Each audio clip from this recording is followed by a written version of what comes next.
आज के कार्यक्रम में आपका स्वागत है। आज हम बातचीत करें कि ये जो राहुल गांधी के खिलाफ जिस तरह से झूठे आरोप लगाए गए और इसमें अटेम्प्ट टू मर्डर तक का आरोप लगाए गए और ये सामान्य चीज नहीं है।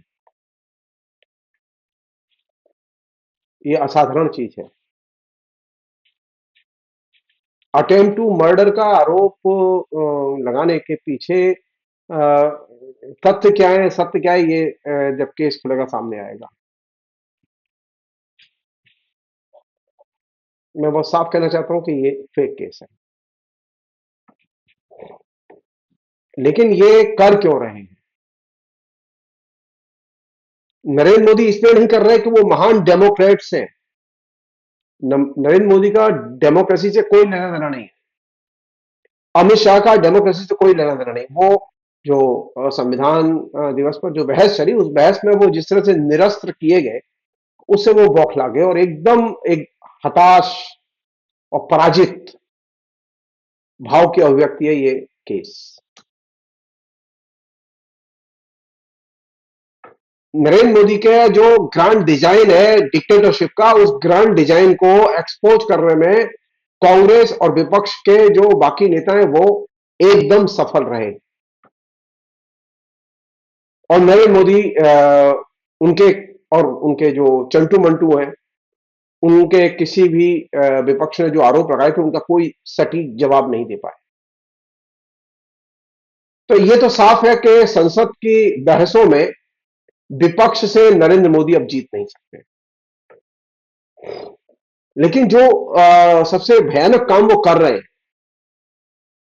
उस पर ध्यान देने की जरूरत है। नरेंद्र मोदी सिर्फ विपक्ष को ही तहस नहस या संसद को ही तहस नहस नहीं कर रहे, बल्कि वे भारत एक नेशन स्टेट के तौर पर उसके पूरे चरित्र में बदलाव कर रहे हैं और उसे नष्ट कर रहे हैं। और ये काम वे 2014 में जैसे सत्ता में आए, उसके बाद वो बहुत सिस्टमेटिक ढंग से कर रहे हैं। ये जो एफआईआर हुई है, ये उस पैकेज का एक छोटा सा हिस्सा है। ये उस पैकेज का हिस्सा है जिसे मैं कई बार कह चुका हूं कि नरेंद्र मोदी का सबसे आक्रामक अस्त्र है कानूनी टेररिज्म या कानूनी डिक्टेटरशिप।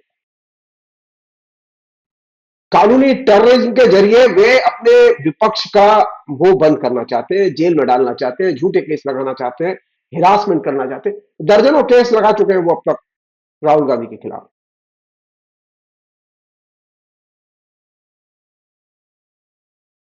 और ये जो मॉडल है, ये पूरा ये सर्वसत्तावादी मॉडल है। ये पूरा का पूरा डिक्टेटरशिप का मॉडल है।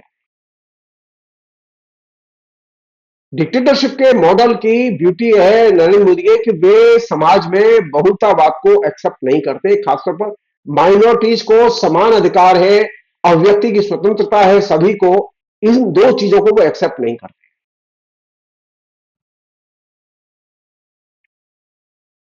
नरेंद्र मोदी ने जो मॉडल चुना है, जिसके तहत वो काम कर रहे हैं,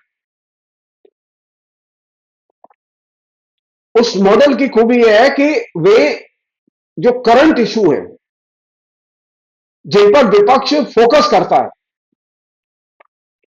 कभी विपक्ष से चूक भी हो सकती है, तो वे नरेंद्र मोदी को उठाने चाहिए कि जो करंट इशू है उन पर बात की जानी चाहिए, जो जनता की ज्वलंत समस्याएं हैं उन पर बात की जानी चाहिए। लेकिन नरेंद्र मोदी जनता की ज्वलंत समस्याओं पर बात नहीं करते। संविधान सभा की दिवस के नाम पर, संविधान दिवस के नाम पर जो बहस चली पार्लियामेंट में, उसमें नरेंद्र मोदी ने किसी भी करंट इशू पर एक लाइन नहीं बोली। ना राजनाथ सिंह ने बोली, ना और दूसरे लोगों ने बोली। तो संवैधानिक संस्थाएं, संसद, ये एकदम इरेलेवेंट इश्यूज में उलझा के रख दी गई है। सामयिक समस्याओं पर जब तक संसद विचार नहीं करेगी, संसद जीवंत नहीं बनेगी। तो नरेंद्र मोदी का जो दूसरा कदम है वो ये कि संसद को झगड़ों में उलझाए रखो जिससे वो मर जाए।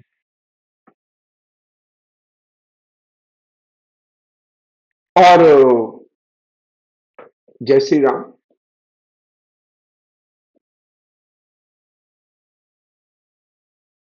जो लोग स्वतंत्र धर्मनिरपेक्ष होने के भ्रम में हैं, मैं तो भ्रम में नहीं हूं। डर लगता है,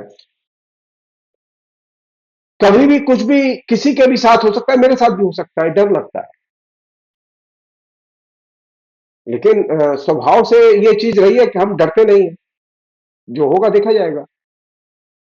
डेमोक्रेसी में रहते हैं तो डर के तो नहीं रहा जा सकता, बल्कि जब अन्य के लोगों के अधिकारों पर, अल्पसंख्यकों पर, गरीबों पर, लोकतंत्र के लिए लड़ने वालों पर, नागरिक अधिकारों के लिए लड़ने वालों पर हमले हो रहे हो, तो चुप तो नहीं रहा जा सकता, बोलना तो पड़ेगा। तो नरेंद्र मोदी को इससे शिकायत है। और उससे सबसे बढ़िया जो मतलब दिलचस्प बात ये, बजाय इसके कि नरेंद्र मोदी ये कहते हैं कि अमित शाह माफी मांग ले, उन्होंने जो अंबेडकर के बारे में कहा है वो ठीक नहीं कहा है, वो गलत कहा। अगर अंबेडकर ने के बारे में अमित शाह ने जो कहा है वो सही कहा है, तो फिर मोदी सरकार को क्या शिकायत है कि ट्विटर से कहा जा रहा है कि वो भाषण हटा लिया जाए जो अंबेडकर के बारे में अमित शाह ने दिया है? क्यों हटा लिया जाए? इसका मतलब यह है कि नरेंद्र मोदी अपनी डिफीट, अमित शाह के भाषण की कमजोरी या गलती पहचान गए। तो पहली चीज, जिस चीज का पालन करने के लिए वे ट्विटर या एक्स हैंडल से उम्मीद कर रहे हैं, उन्होंने रिजेक्ट कर दिया सरकार के निर्देश को। वे उसका पालन अमित शाह से क्यों नहीं कराते? अमित शाह से क्यों नहीं वो कहते हैं कि वे जब भी बोले संविधान के दायरे में, संविधान के नियमों के तहत बोले? अमित शाह हिंदुस्तान के गृह मंत्री है, वो बीजेपी के नेता नहीं है। संसद में जब वो बोल रहे थे तो हिंदुस्तान के गृह मंत्री के नाते संविधान पर चली बहस का जवाब दे रहे थे। उनके जवाब की भाषा से लगता ही नहीं है कि वो गृह मंत्री बोल रहा है। एकदम असंसदीय अशालीन लैंग्वेज, उसका इस्तेमाल उन्होंने संविधान निर्माता के लिए किया। एकदम अशालीन, असभ्य प्रतीक का अंबेडकर के लिए इस्तेमाल किया।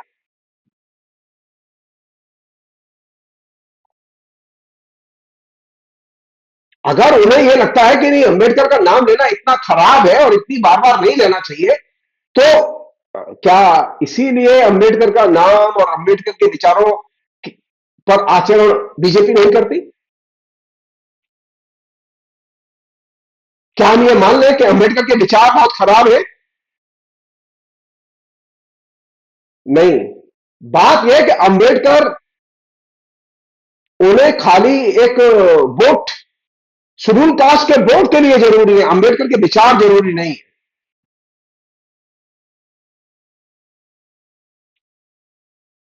अंबेडकर को कॉमन सेंस के तर्कों के आधार पर रिड्यूस करना,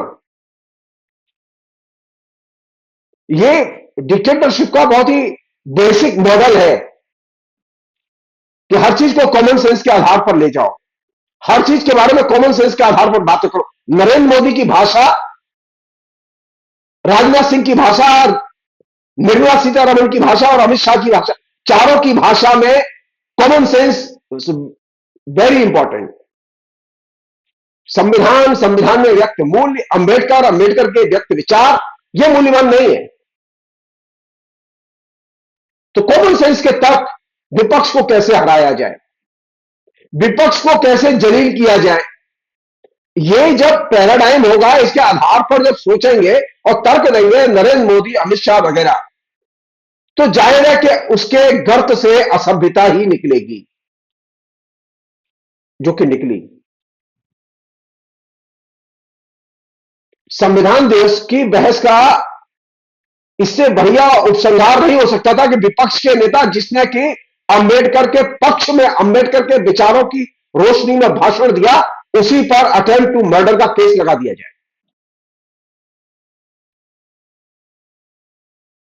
जिस नेहरू परिवार ने एक किसी व्यक्ति की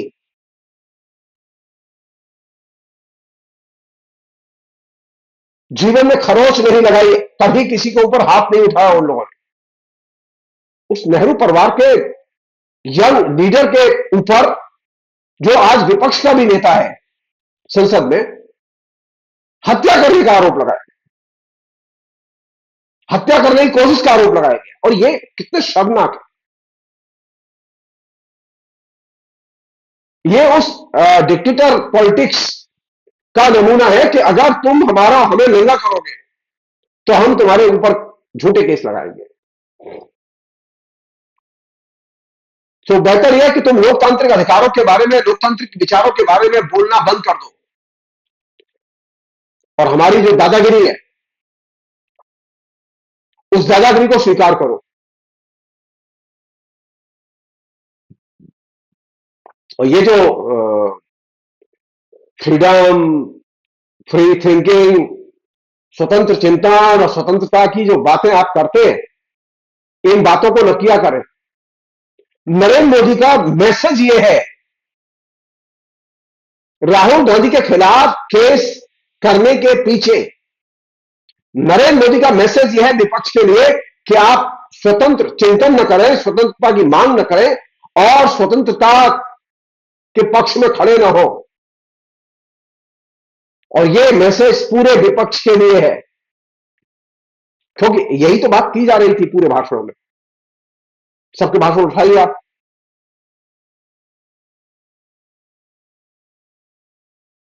एक और चीज है जो कि बहुत ही इंपॉर्टेंट चीज है, वो ये कि मोदी अपने पूरे के पूरे मीडिया में और बाकी स्तरों पर जो उन्होंने नेटवर्किंग की हुई है, उसके साथ वे हर स्तर पर जनता के साथ विपक्ष का अलगाव पैदा करने की कोशिश करते हैं और रियल टाइम में जनता को विपक्ष से विच्छिन्न करने की कोशिश करते हैं। और यही वो जगह है जहां से कि वो जनता का वर्तमान यथार्थ के साथ में संबंध विच्छेद कर देते हैं। और ये जो ग्रांड डिजाइन है नरेंद्र मोदी के डिक्टेटरशिप के मॉडल का, ये बहुत ही खतरनाक मॉडल है।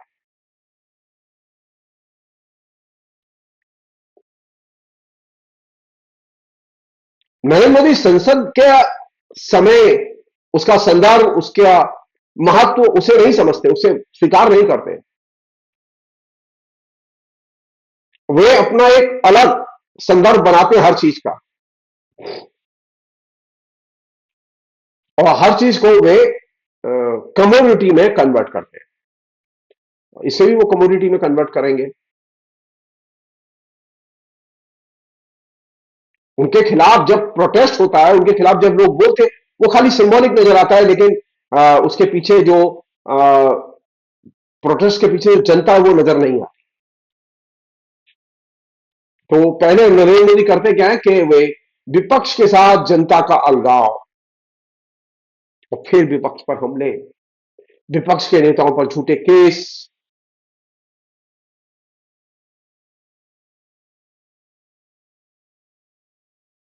जनता के अंदर ये सेंस पैदा किया जाता है कि नरेंद्र मोदी के कैंपेन के जरिए, उनके मीडिया सेल के जरिए, उनके तमाम व्हाट्सएप ग्रुपों के जरिए, कि आप गलत का प्रतिवाद न करें, गलत का समर्थन करें।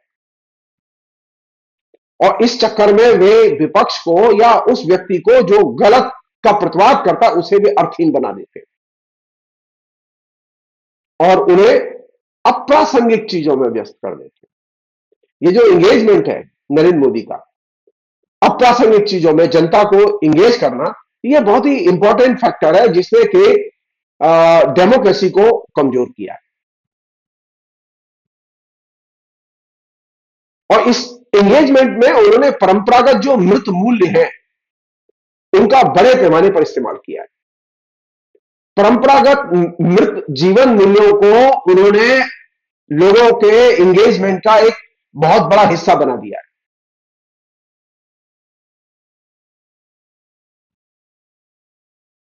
अब बहुत सारी कम्युनिटीज, बहुत सारी जातियां, बहुत सारे इलाके परंपरागत मृत जीवन मूल्यों में उलझे हुए और उनमें व्यस्त कर दिए गए।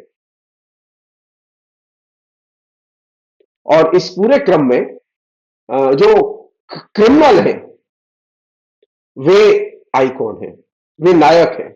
उनके हाथ में इलाके दर इलाके बागडोर सौंप दी गई है और इन अपराधियों का संरक्षण करने का काम नौकरशाही के हवाले कर दिया गया है। जिलाधीश, सिटी मजिस्ट्रेट, उनका काम है कि जो क्रिमिनल है उनको संरक्षण दो। और इसके कारण बड़े पैमाने पर सामाजिक जीवन में त्रासदी घट रही है, लेकिन हमको दिखाई नहीं दे रही, क्योंकि एक तरफ मीडिया मैनेजमेंट है, दूसरी तरफ क्रिमिनल्स के जरिए सोसाइटी का मैनेजमेंट है और लोगों के मुंह बंद किए जा रहे हैं कि वो आवाज न उठाएं। तो इससे कौन सी चीज नष्ट हो रही है? इससे नेशन स्टेट और डेमोक्रेसी नष्ट हो रहा है। एक तरफ राष्ट्र राज्य नष्ट हो रहा है, दूसरी तरफ लोकतंत्र नष्ट हो रहा है और व्यवहार में विपक्ष नष्ट हो रहा है। एक और चीज है जो कि नरेंद्र मोदी के जो अधिनायकवादी मॉडल की केंद्र में है, वो ये कि नरेंद्र मोदी के शासन में आने के बाद बड़े पैमाने पर क्राइम और सामाजिक अलगाव ये तेजी से बढ़ा है।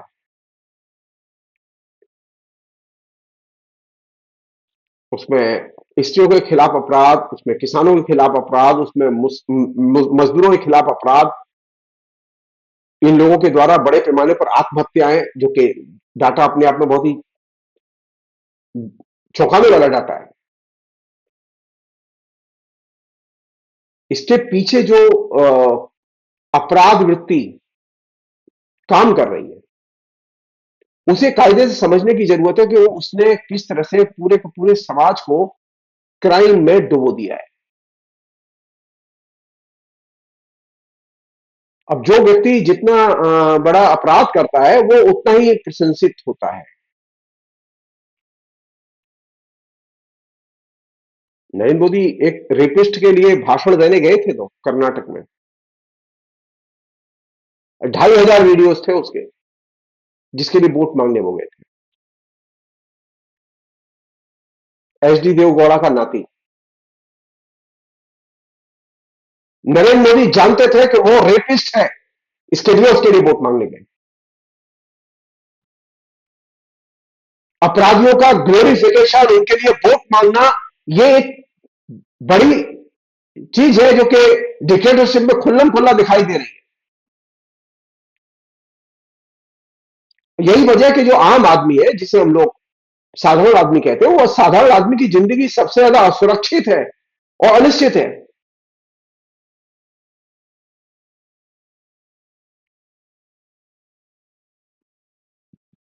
आम आदमी का अपने पॉलिटिकल लीडरशिप से एकदम संवाद नहीं है, क्योंकि पॉलिटिकल लीडरशिप जो समाज में डोमिनेट करती है वो है क्रिमिनल, और क्रिमिनल डायलॉग नहीं करते, और विपक्ष को एक सिरे से आइसोलेट कर दिया गया है। और ये बहुत ही भयावह स्थिति है। इसने आम जनता का राजनीति से अलगाव और तेज किया है, सामाजिक अलगाव तेज किया है। और आम जनता को तुम परशुराम की कहानियों में आनंद लो, तुम राम जी की कहानियों में आनंद लो, तुम कृष्ण की कहानियों में आनंद लो, ये जो पौराणिक कहानियां हैं उनमें आनंद लो, और जो जनता के रियल ट्रेजेडी है और उनकी कहानियां है उनको भूल जाओ और फेक स्टोरियों में आनंद लो। ये जो किस्से, कहानी, फेक स्टोरी, मिथ, इनमें आनंद लेने की जो एकदम बाढ़ आई हुई है, उसने नरेंद्र मोदी का काम आसान कर दिया, क्योंकि जनता जो है इनके इनमें व्यस्त है।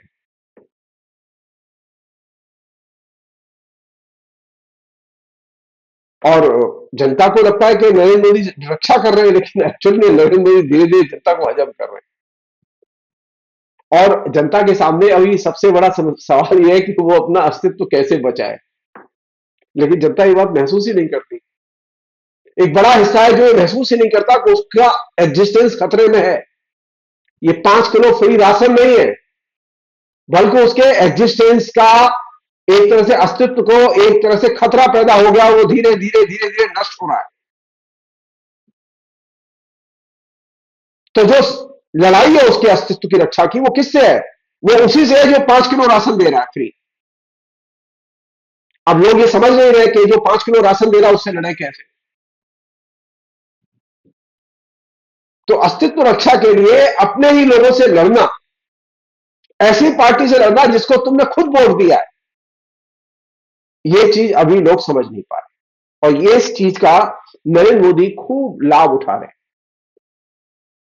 नरेंद्र मोदी झूठ बोल रहे हैं कि लोगों का जीवन खतरे में नहीं है। ये एकदम सफेद झूठ है, बल्कि वास्तविकता यह है कि लोगों का अस्तित्व खतरे में है।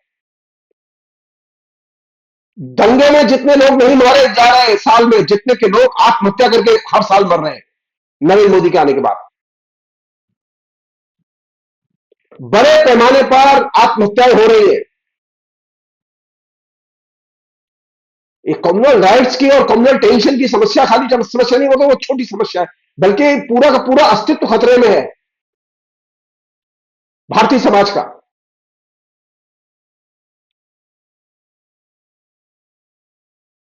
वो किस तरह के उसके डाटा है, आंकड़े, में इन पर अलग से बात करूंगा कभी। लेकिन यह सच है कि नरेंद्र मोदी के आने के बाद में आत्महत्या के केस लगातार बढ़ते चले गए, झूठे मुकदमों के केस लगातार बढ़ते चले गए, नागरिक अधिकारों के लिए आवाज उठाने वालों के खिलाफ केस लगातार बढ़ते चले गए।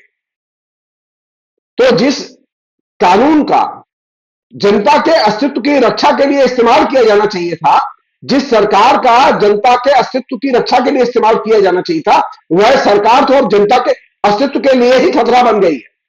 और यही तो डिक्टेटरशिप है। नरेंद्र मोदी अपने हाथ से कभी गोली नहीं चलाएंगे। नरेंद्र मोदी की पुलिस भी जनता के ऊपर जाके गोली नहीं चलाएगी। जनता बिना गोली के मर रही है, और इसलिए मर रही है क्योंकि सरकार अपनी जनता के जीवन को संरक्षण देने, जनता के जीवन में ऊर्जा भरने, रोजगार देने के काम में एकदम असफल रही है। जनता का अस्तित्व खतरे में है, यह इस बात से प्रमाणित होता है कि आत्महत्या के केस लगातार हर साल बढ़े हैं।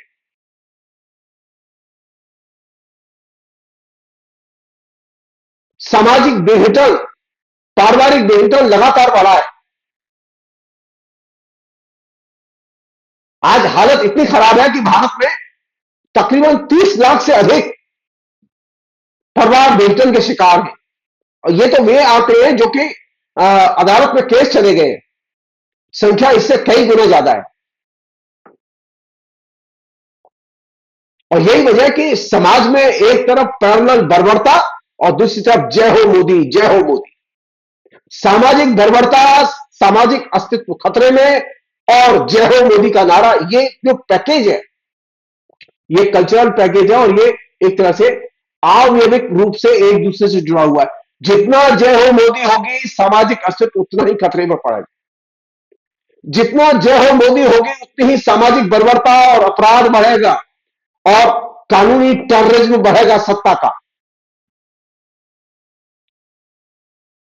और ये जो बर्बरता है जिसे हम लोग देख रहे हैं, वो बर्बरता का एक रूप है जो कि कंज्यूमरिज्म के जरिए आ रही है, दूसरा रूप है वो पॉलिटिक्स के जरिए आ रही है, तीसरा रूप है सरकार की नीतियां, जो बुनियादी रूप है सरकार की नीतियों की असफलता के कारण ये बर्बरता समाज में पैदा हो रही है। तो इन पक्षों पर तो नरेंद्र मोदी बात करने के लिए तैयार नहीं है कि समाज में बर्बरता और सामाजिक अस्तित्व खतरे में क्यों। नरेंद्र मोदी सिर्फ इसी पर बात करना कि वो क्यों 80 करोड़ से अधिक परिवारों को राशन फ्री देते हैं, वो बता दें कारण। सिर्फ इस पर पार्लियामेंट का सेशन हो कि जनता का अस्तित्व कैसे खतरे में पड़ा,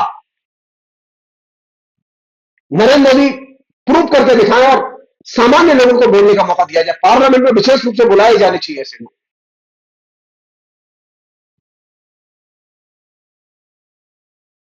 तो एक तरफ आर्थिक आर्थिक विध्वंस चल रहा है, और दूसरी तरफ कानूनी आतंकवाद चल रहा है सत्ता का। इससे किसकी बल्ले बल्ले है? बड़े लोगों की। अदानी एंड कंपनी की बल्ले बल्ले है, बहुराष्ट्रीय कंपनियों की बल्ले बल्ले। और ये जो नरेंद्र मोदी की सबसे बड़ी उपलब्धि जानते हैं क्या है? अगर मुझसे पूछें आप, नरेंद्र मोदी की उपलब्धि है नहीं उन्होंने राम का मंदिर बनाया, नहीं। नरेंद्र मोदी के शासन की सबसे बड़ी उपलब्धि है कि उन्होंने बर्बरता को एक सामाजिक व्यापक फिनोमिना के तौर पर हमें गिफ्ट में दिया।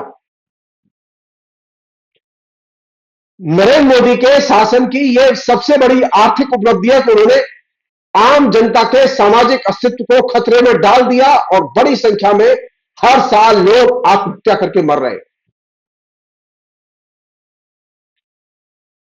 और हम कह रहे हैं कि भारत तरक्की कर रहा है।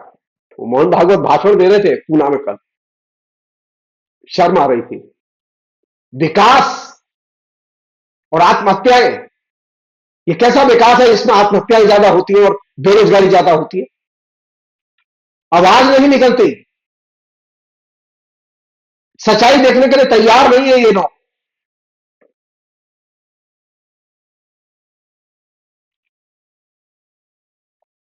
एक अन्य चीज है, वो ये कि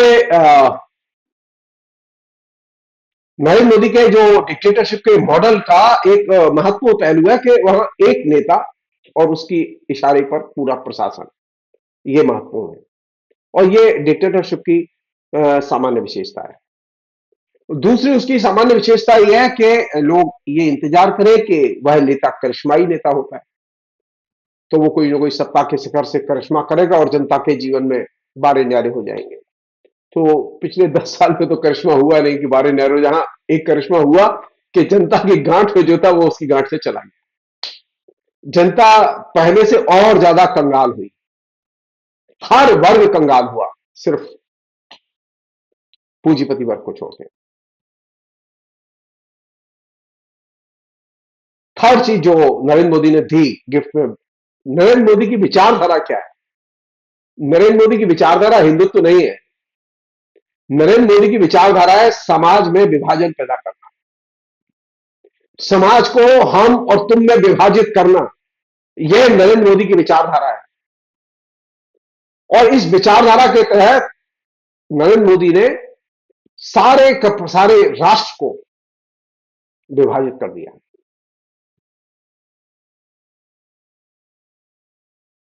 नरेंद्र मोदी की पार्टी बीजेपी बहुत बड़ी पार्टी है, हर जगह उनके लोग हैं। ऐसी पार्टी है जिसका कि जनाधार जनता में ही नहीं है, पुलिस में भी है, सेना में भी, अब सब जगह। यहां तक कि उनके अपना एक पैरेलल सीआईडी नेटवर्क है, नेटवर्किंग है, जो घर घर जाके पता रखती है कौन किसे वोट दे रहा है। उन्होंने पिछले दिनों भेजा है सबके यहाँ, आपके कौन कौन लोग हैं, कौन कौन लोग वोट डालने जाएंगे, फिर वो असेसमेंट करते हैं किसे वोट दे सकते हैं ये लोग। तो इसके जरिए जनता के प्रत्येक नागरिक की निगरानी या जासूसी को की जा रही है। और इससे जो राष्ट्रीय स्तर पर जो घरेलू विपक्ष है उसको ध्वंस करना, सफाया करना, और नीचे विपक्ष के साथ लोग न जुड़े, इसके लिए तरह तरह के हथकंडे अपनाना, साम दाम दंड भेद सब तरह का इस्तेमाल करना, और मीडिया पर नियंत्रण, सेंसरशिप और उसका पूरा इजारेदारी, कॉर्पोरेट इजारेदारी और कॉर्पोरेट हाउस को अपने पकड़ में रखना।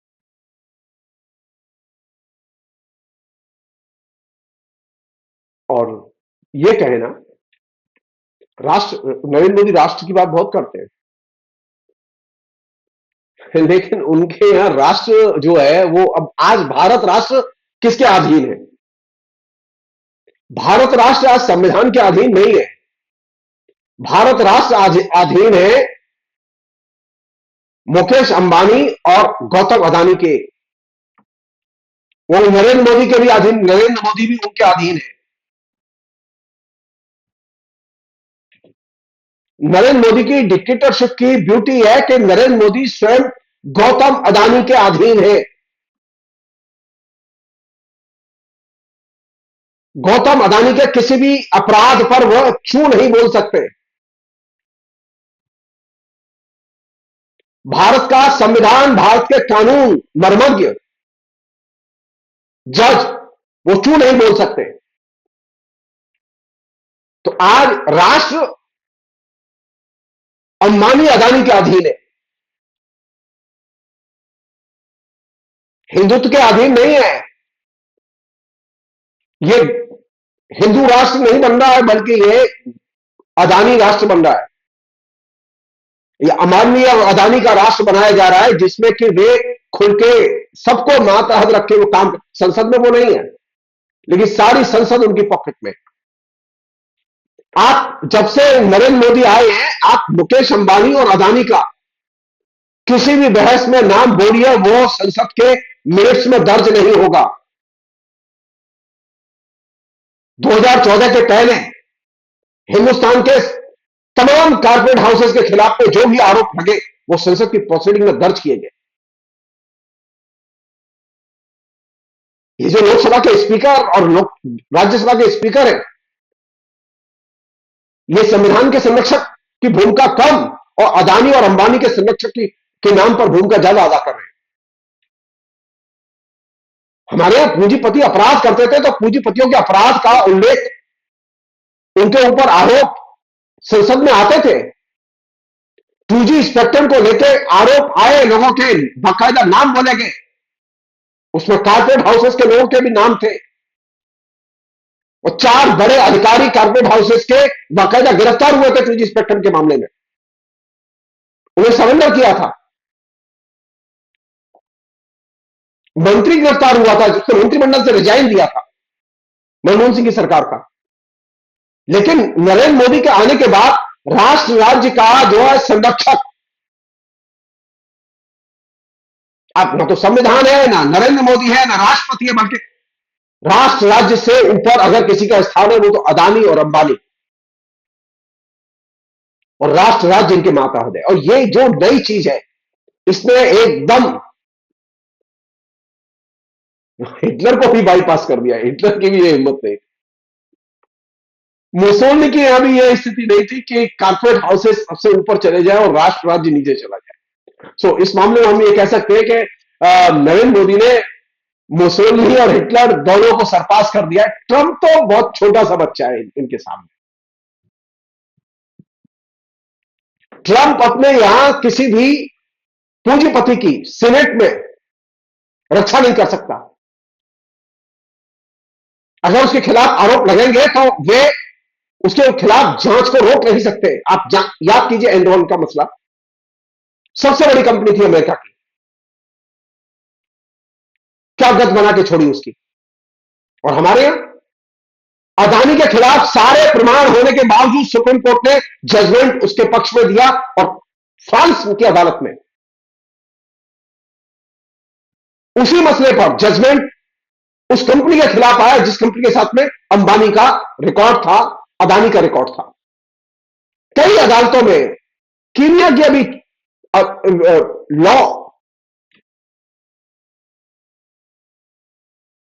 के जानने वालों ने जब ये कहा कि नहीं, ये गैर कानूनी है जो आप समझौता कर रहे हैं, वहां की सरकार ने समझौता कैंसिल कर दिया। और हमारे यहां तो जज ये कह भी दे कि ये इलीगल है तो सरकार मानेगी नहीं। तो राष्ट्र राज्य को अभी संचालित कौन कर रहा है? संविधान संचालित नहीं कर रहा है, ये दिमाग से निकालते हमने। राष्ट्र राज्य को संचालित अदानी कर रहा है, और यह चीज साफ होनी चाहिए।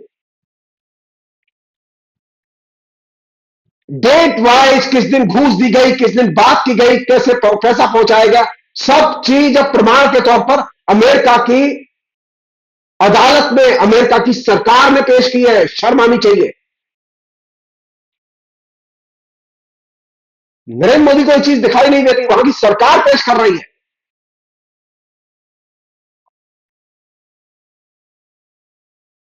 तो हमारे यहां कानून से बड़ा है, राष्ट्र से बड़ा है अदानी, संसद से बड़ा है अदानी, क्योंकि संसद में अदानी का नाम नहीं लिख सकते आप किसी क्राइम में।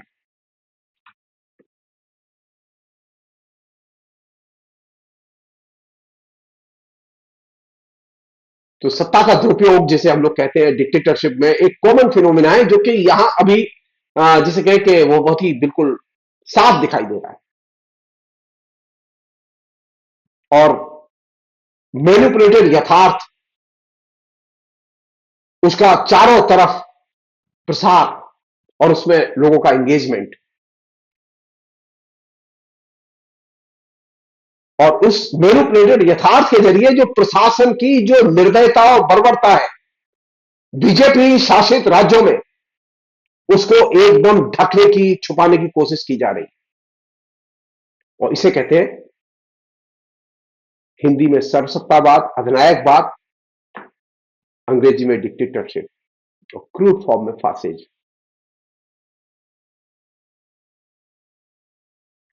एक अन्य चीज और आखिरी चीज इस प्रसंग में, वो ये कि हर डिक्टेटर का एक अदृश्य शत्रु होता है।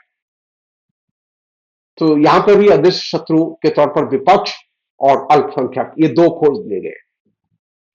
नरेंद्र मोदी से अगर पूछा जाए कि देश के कौन दो शत्रु हैं, तो वो कहेंगे विपक्ष और अल्पसंख्यक। और ये अदृश्य शत्रुओं पर वे लगातार हमले करते रहते हैं, और ये ग्रांड डिजाइन है डिक्टेटरशिप का और उसके कैंपेन का। नरेंद्र मोदी का मानना है कि विपक्ष का एकदम सफाया किया जाना चाहिए और अल्पसंख्यकों को अधिकारहीन बनाया जाना चाहिए, और इसके लिए जो भी किया जाए, तरीके तरह तरह के सोचे जा रहे हैं, तरह तरह से हमले किए जा रहे हैं, तरह तरह से विरोध किया जा रहा है, और इसका एक सामान्य लक्ष्य है कि किसी भी तरह से लोगों के विवेक को और उनकी तर्कशील बुद्धि को नष्ट किया जाए। तभी ना लोग इस बात को समझेंगे कि विपक्ष देश का शत्रु है, मुसलमान देश के शत्रु हैं। ये जब कैंपेन है, उसके कैंपेन के पैरेलल विवेक पर हमला करते हुए विवेकहीन बनाने की कोशिश। तो एक ऐसा आदमी बनाया जाए जो बर्बर हो, विवेकहीन हो, अल्पसंख्यकों से नफरत करे, विपक्ष से नफरत करे, मोदी से प्यार करे। और यही नरेंद्र मोदी के डिक्टेटरशिप के मॉडल के बुनियादी लक्षण है, जो कि अब बहुत ही ग्लेयरिंग, चुभने वाली दृष्टि, चुभने वाले तरीके से दिखाई दे रहे। एक सांसद उनका अपने ही सांसदों के धक्के खा के गिर गया और उसके चोट आ गई। अब उसके नाम पर झूठी कहानियां गढ़ी जा रही हैं लगातार।